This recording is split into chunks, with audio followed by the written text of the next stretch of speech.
না থাকার সমস্যা বা মনোযোগ ফোকাস না থাকার সমস্যাটা একটা বৈশ্বিক সংকটে পরিণত হয়েছে। এটা শুধু আপনার আমার সমস্যা না, সারা পৃথিবীতে এই সমস্যাটা।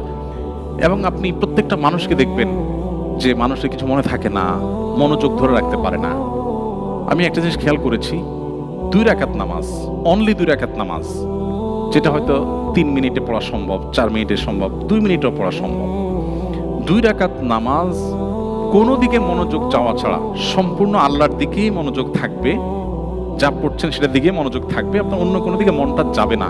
এইভাবে মনোযোগ নিয়ে মাত্র 2 রাকাত নামাজ পড়ার মতো ক্যাপাবল মানুষ হাজার হাজার মুসল্লি, লাখ লাখ মুসল্লিদের মধ্যে একজনেরও নেই।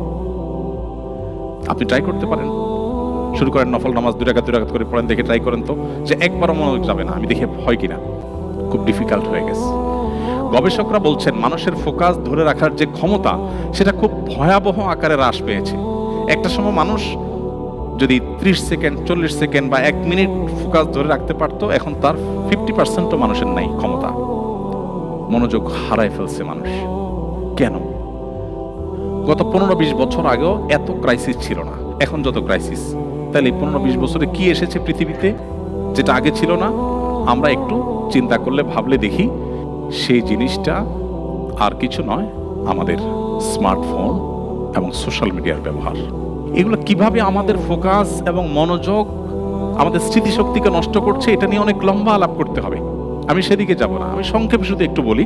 আমি নিজে যখন এই সমস্যাটা ফেস করছিলাম, আমার যে প্রোডাক্টিভিটি কোচ, আমার যে মেন্টর, একজন আমাকে ফিজিক্যাল এক্সারসাইজ করান প্রতিদিন, আরেকজন আমাকে সপ্তাহে একদিন কয়েক ঘন্টা সময় নিয়ে আমার সারা সপ্তাহের কাজগুলোকে আরও বেশি প্রোডাক্টিভ এবং আরও বেশি আপনার ভালোভাবে করার জন্য আমাকে গাইড করেন। তো আমার সেই প্রোডাক্টিভিটি কোচ বা আমার যে মেন্টর, পার্সোনাল মেন্টর, আমি তাকে বললাম যে আচ্ছা, আমার মনে থাকে না, আমি এক সময় 200 পৃষ্ঠার বই পড়েছি, পুরাটা মুখস্থ হয়ে গেছে, আর এখন একটা সন আমি মুখস্থ রাখতে পারি না, নোট ছাড়া কথা বলতে পারি না। কি সমস্যা? ডাক্তার দেখিয়েছি দেশে বাইরে, কোনো সমস্যা ধরা পড়ে না, ডাক্তাররা কিছু খুঁজে পায় না, বাট আমি ফিল করছি সমস্যা। তখন সে আমাকে এক লাইনে বলল যে আপনি সকাল থেকে এই পর্যন্ত ফেসবুকে কতগুলো পোস্ট দেখেছেন? তাই বললাম, তা তো অগণিত, কারণ যেভাবে স্ক্রল করি আমরা, এটা কোনো এন্ডিং নাই। তো কিছু দূর গেলে হয়তো নেট একটু ঘুরবে, তার মানে তুমি ওয়েট করো, আসছে আরো, তাই না? কখনো আপনাকে দিবে না দ্য এন্ড, আসবে। চিন্তা করেন, যে জিনিসটার কোনো এন্ড নাই, আপনি যেভাবে খুঁজছেন মনে হয়েছে কি হারায় গেছে, তাই না? অথচ আপনি অর্থহীন জিনিসের পিছনে কি খুঁজছেন? আপনাকে কেউ জিজ্ঞাসা করে, ভাই কি খুঁজছেন? আপনি কোনো জবাব দিতে পারবেন? কি খুঁজছেন? আপনি একটু চিন্তা করে দেখুন, আপনাকে কোন গর্তে ঢুকাই দেওয়া হয়েছে, আপনি কোথায় কোন জগতে বাস করছেন, আপনি কি খুঁজছেন নিজে জানেন না, বাট আপনি খুঁজছেন। দেখুন, হাসির ইস্যু না, খুবই সিরিয়াস ইস্যু। আমাদের ঈমান, আমল, এমনকি দুনিয়ার যে আমাদের জীবনের বরকত, সেটাও নষ্ট হয়ে যাচ্ছে। আমাকে তখন সে বলল, সকাল থেকে এই পর্যন্ত আপনি কতগুলো স্ট্যাটাস দেখেছেন? আমি বললাম, না হলেও তো সখানিক হবে, আরো বেশি হবে, কারণ স্ক্রল যখন করি প্রতি সেকেন্ডে তো 2-3টা করে চাই। তো আমাকে বললো যে একটা স্ট্যাটাস আপনি আমাকে বলেন আগাগোড়া যেটা আপনি দেখেছেন।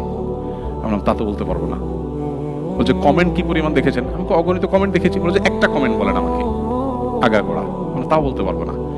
তো আমাকে সে বলল, এর মানে হলো আপনার ব্রেইনকে আপনি ট্রেন করছেন যে তোমাকে মুখস্থ রাখতে হবে না, তুমি ডোপামিনের আশায়, সাময়িক আনন্দ, সাময়িক ব্যথা, একটা গুড নিউজ দেখেছেন, আপনার পছন্দের দল জিতেছে, ওয়াও মাশাআল্লাহ, আপনি খুশি হয়ে গেলেন, ডোপামিন।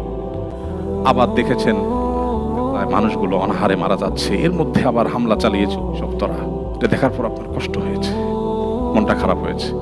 এই যে সাময়িক আনন্দ আর সাময়িক বেদনা, এটাই আপনার উদ্দেশ্য এই স্ক্রলিং এর।